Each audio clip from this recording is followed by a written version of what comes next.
Hello guys, welcome to my channel. और क्या आपको पता है कि क्या होगा अगर हमारा जो मून है वो फट जाए। जो मून है वो फट जाए अगर, तो क्या होगा। ये मून अगर ब्लास्ट हो जाएगा तो क्या होगा। तो चलिए स्टार्ट करते हैं इस वीडियो को। तो जब चंदा मामा आए तभी तो स्टार्ट हुआ हम लोगों का जन्म, तभी जन्म लेना स्टार्ट हुआ धरती में। साइंटिस्ट का मानना है जब चंदा मामा थे, जब चंदा का जन्म हुआ, जब चांद आया तभी धरती में जन्म हुआ। लेकिन चांद से धरती में जन्म कैसे हो गया। तो इस चीज़ को समझने के लिए ये देखो कि अगर चांद फट जाए तो क्या होगा। क्या होगा अगर चांद दुनिया के खत्म होने की जितनी भी हाइपोटेनस हैं उनमें से ये सबसे डेंजरस है, चांद। और क्या आपको पता है धरती में मौजूद पूरा समुद्र को चांद ही कंट्रोल करता है। चांद धरती के चारों तरफ घूमते घूमते धरती के समुद्र को अपने तरफ तानता है और इसी के चलते समुद्र के पानी की लहरें बहुत ऊंची उठती हैं, इसे लहरें कहते हैं। और इसी गुरुत्वाकर्षण बल के चलते ही टाइड्स यानी समुद्री ज्वार उठते हैं। हम लोग हमेशा ये वीडियोस में देखते हैं कि समुद्र में लहरें होती हैं, लेकिन हम लोग कभी ये नहीं सोचते यहाँ लहरें आखिर उठते क्यों हैं। कई लोग सोचते हैं कि ये लहरें हवा के चलते उठती हैं, जबकि ये बिल्कुल गलत है। जबकि यहाँ से करीब 3,84,400 किलोमीटर दूर चांद ही वो कंट्रोल करता है, जो धरती के मौजूद पानी को ग्रेविटी से अपनी तरफ खींचता है। एक्चुअली में सूरज भी पानी को अपनी ग्रेविटी की मदद से पुल करता है, और क्योंकि सूरज धरती से बहुत दूर है इसीलिए वो इतना अट्रैक्शन उसके समुद्र पर नहीं डालता है। चांद जितना भी धरती से दूर है उससे सूरज 400 गुना ज्यादा दूर है, इसलिए सूरज का इतना बड़ा होते हुए भी धरती में उसका प्रभाव कम पड़ता है। मतलब चांद और सूरज दोनों मिलकर धरती के पानी को अपनी तरफ खींचते हैं। पर wait a minute, let's doing experiment. हम लोग अपने सोलर सिस्टम से चांद को हटा देते हैं। मतलब कि चांद जब ब्लास्ट हो जाए, फट जाए, तब क्या होगा। तब समुद्र का सारा कंट्रोल सूरज के पास पहुंच जाएगा और उसे बोलते हैं कयामत। सूरज का गुरुत्वाकर्षण बल धरती के पानी को उतना अफेक्ट नहीं कर पाता, पर ये बात तभी तक सच था जब तक, पर अब चांद फट गया है। धरती पर ऊंची ऊंची अचानक से लहरें उठना शुरू हो गई हैं। ऊंची मतलब बहुत ऊंची। इसके सिर्फ 1 मिनट बाद ही ऊंची ऊंची बड़ी लहरें और सुनामी और टॉर्नेडो, पूरे दुनिया में तूफानी आतंक मच गया। सब लोग पैनिक होने लगे और 5 मिनट में ही धरती के जितने भी समुद्र तट हैं और धरती के जितने भी आइलैंड्स हैं वो सब पानी में बदल चुके हैं। समुद्री एरिया से जुड़े हुए सारे शहर के लोग भी अपने शहर की बर्बादी अपने आंखों से देख रहे हैं। उसके 1 घंटे बाद समुद्र के आसपास वाले शहर अचानक से समुद्र के नीचे आ गए हैं, पर अचानक से सब कुछ शांत हो जाता है। मतलब कि पानी के लेवल ने अपने आप को बैलेंस कर लिया है। तो इसका मतलब यह है कि चांद के गायब होने के बाद ये हाहाकार थोड़ी देर के लिए ही होगा, बस थोड़ी देर के लिए। पर इस 1 घंटे की घटना के चलते ही धरती अब पहले जैसी नहीं रहेगी।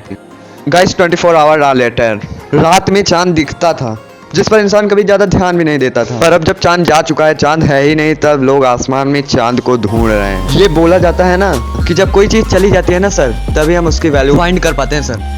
और तभी एक भयंकर चीज हुई। सबको पता ही होगा जब चांद था तब धरती ऐसे 23.5 डिग्री पर घूमती थी और चांद धरती को इस पोजीशन पर होल्ड करता था। अब चांद नहीं रहा तो धरती एक्चुअली में कंट्रोल खो चुकी है और बहुत भयंकर तरीके से सेक कर रही है। और इसी के चलते धरती पर हर 1 घंटे सीजन बदलने वाले हैं। धरती पे जहाँ लोग गर्मी के मारे मर रहे थे वहाँ पर बर्फ गिरने लगी है, बर्फ। और जहाँ बर्फ गिरती थी वहाँ कपकपाती धूप होने लगी है। नॉर्थ पोल और अंटार्कटिका धरती का वो रीजन है जो हमेशा ठंडा रहता है, वहाँ कपकपाती धूप होने लगी है। कश्मीर में जहाँ ठंड था वहाँ तापमान दिल्ली की गर्मी से भी ज्यादा हो चुका है और बंगाल में बर्फ गिरने लगा है। और ये सब इसलिए हो रहा है क्योंकि धरती अपने ही एक्सिस पर सेक कर रही है और बिना चांद के सौर मंडल के बाकी ग्रह और सूरज पे तो कोई असर नहीं पड़ा। और धरती सूरज का चक्कर नॉर्मली लगा रही है, पर बिना चांद के वो अपने एक्सिस में ही डगमगा रही है। अब हर 1 मिनट सीजन बदल रहे हैं। अब सीजन यानी ऋतु नाम की कोई चीज बची ही नहीं। 1 घंटे टेम्परेचर घट रहा है फिर बढ़ रहा है। अभी 1 घंटे पहले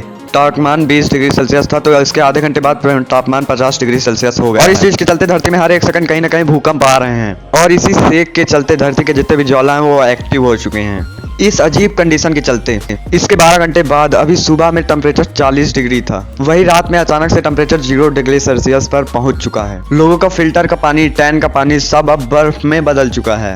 और अभी न्यूज चैनल में खबर आई है कि धरती के 700 करोड़ आबादी में से 100 करोड़ आबादी जो समुद्र के करीब रहते थे उनकी अब मौत हो चुकी है। हमको ये बोलते हुए बहुत दुख हो रहा है कि भारत तक की कोस्ट लाइन भी अब पानी के भीतर आ चुकी है, जहाँ पर गोवा, मुंबई, कन्याकुमारी सब मौजूद थे। और ये हमारे धरती के इतिहास की सबसे अजीब घटना है। 5वां दिन। बिना चांद के इस अजीब मौसम वाली दुनिया में लोग बड़े ही तकलीफ में जी रहे हैं। हर एक घंटे में बहुत गर्म होती है और दूसरे घंटे में इतनी ठंड होती है कि पानी बर्फ में बदल जाता है। दुनिया के सारे सुनामी के चलते इस समुद्र पर भी जल के अंदर भी बहुत बुरा प्रभाव पड़ा है। उसके वजह से सारी मछलियां मर चुकी हैं और बाकी के जीव भी मर चुके हैं। और अब समुद्र में नए प्रकार के जीव आ चुके हैं जो कि इस एटमॉस्फेयर को एब्जॉर्ब कर सकते हैं, जो इसमें जीने के लिए बने हैं। किसान अब जो खेत में अनाज नहीं उगा पा रहे हैं क्योंकि मौसम इस तरह बदल रहा है कि वो अनाज उगने ही नहीं दे रहा है। इसकी वजह से पूरी धरती में सिर्फ 5 दिनों में ही खाने की कमी होना शुरू हो गई और अब लोगों को पता चल गया है कि ऐसी अवस्था में ही खाना अब साइंस की लेबोरेटरी में उगाया जा सकता है, जहां साइंटिस्ट टेक्नोलॉजी के चलते आर्टिफिशियल मौसम बनाकर एग्रीकल्चर करेंगे। इसलिए खाने की प्राइस लगभग 100 गुना बढ़ चुकी है। लोग इस अजीब मौसम से बचने के लिए अंडरग्राउंड प्लेसमेंट बनवा रहे हैं। ये तो कुछ भी नहीं हुआ सर, अब एक ऐसी भयानक चीज हुई जिससे पूरी दुनिया चौंक गई और ये 6वें दिन में हुआ है, 6 घंटे बाद।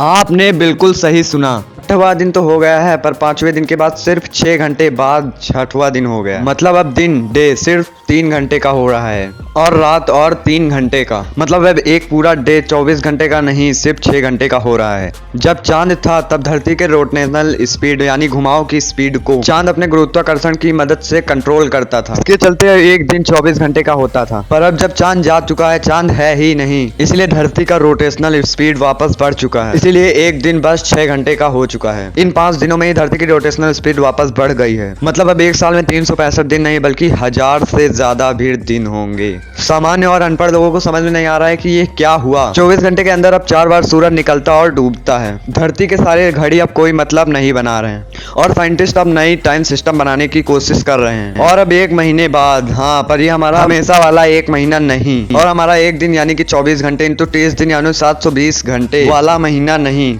अब 6 घंटे इंटू 30 यानी कि 180 घंटे वाला महीना। यानी कि अब 1 महीना अब सिर्फ 7 दिन का होता है। इंसान अब धीरे धीरे इस अजीब मौसम और इस अजीब समय वाली दुनिया में धीरे धीरे हैबिचुएट हो चुके। इस घटना से इंसान खत्म तो नहीं, क्योंकि अब लोग जीने का अलग अलग तरीका निकाल लिए हैं और अब पूरी दुनिया बदल चुकी है। और अब इंसान उन परफेक्ट दिनों को सोचकर रो रहे हैं जो दिन 24 घंटे का हुआ करता था। कितने अच्छे मौसम में खूबसूरत मौसम हुआ करता था, गर्मी, ठंडा, वसंत। पर अब इंसानों के लिए वो खूबसूरत दिन अब इतिहास बन चुका है। अब स्कूल के हिस्ट्री बुक्स में ये प्रिंट किया जा रहा है कि पहले एक दिन में 24 घंटा हुआ करता था और एक साल में 365 दिन।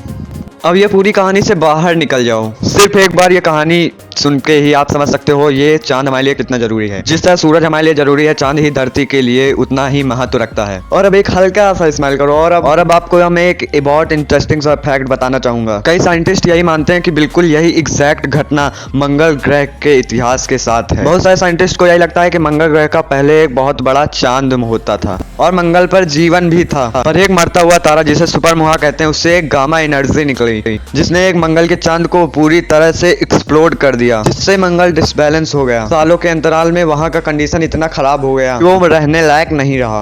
वहां जीवन पूरी तरह से खत्म हो गया और इसलिए साइंटिस्ट एक्चुअल की सच्ची दुनिया में यही देखते हैं कि मंगल अपने एक्सिस में बहुत ज्यादा सेक करता है, जैसा कि हमने इस हाइपोथेसिस में इस धरती को सेक करते हुए देखा था। ये बहुत ही शॉकिंग थ्योरी है। इस थ्योरी को सुन के आपके मन में यही आ रहा होगा कि अब कोई नियर बाई मरता तारा सच में है, वो हमारे चांद को हिट कर ले। असल में यही एक वजह है जिससे चांद फट सकता है। पर दोस्त, अब मैं यही बोलूंगा कि रिलैक्स करो और फिर से स्माइल करो, क्योंकि वैज्ञानिकों ने ऐसा एनालाइज किया है जो कि ऐसा कि कोई सामने का तारा है ही नहीं जो कि मून को हिट कर सके। हो सकता है कि कोई मंगल के केस में ऐसा कोई तारा हो, पर अभी 21st सेंचुरी में ऐसा कोई तारा नहीं है जिससे गामा एनर्जी निकल सके। सूरज के बाद जो सबसे नजदीकी तारा, उसका नाम है अल्फा सेंचुरी, जो कि 4.3 प्रकाश वर्ष दूर है और वो परफेक्टली जिंदा और एक्टिव तारा है जिससे कोई भी खतरा नहीं है सर। और वो फ्यूचर में मरेगा भी, तब भी उससे कोई गामा रे वर्ष तो नहीं निकलेगा। मतलब ऐसी कोई घटना 21 सेंचुरी में होना तो ना के बराबर है। इस वीडियो में आपको चांद का महत्व तो पता ही चल गया होगा और आशा करता हूँ आप बहुत ही ज्यादा एंटरटेन हुए होंगे। और दोस्तों, आपको ये वीडियो कैसा लगा नीचे कमेंट में जरूर बताएं और चैनल को सब्सक्राइब करके उसके बेल आइकन को जरूर क्लिक करें, और एक्सक्लूसिव वीडियोस आपको मिल सके।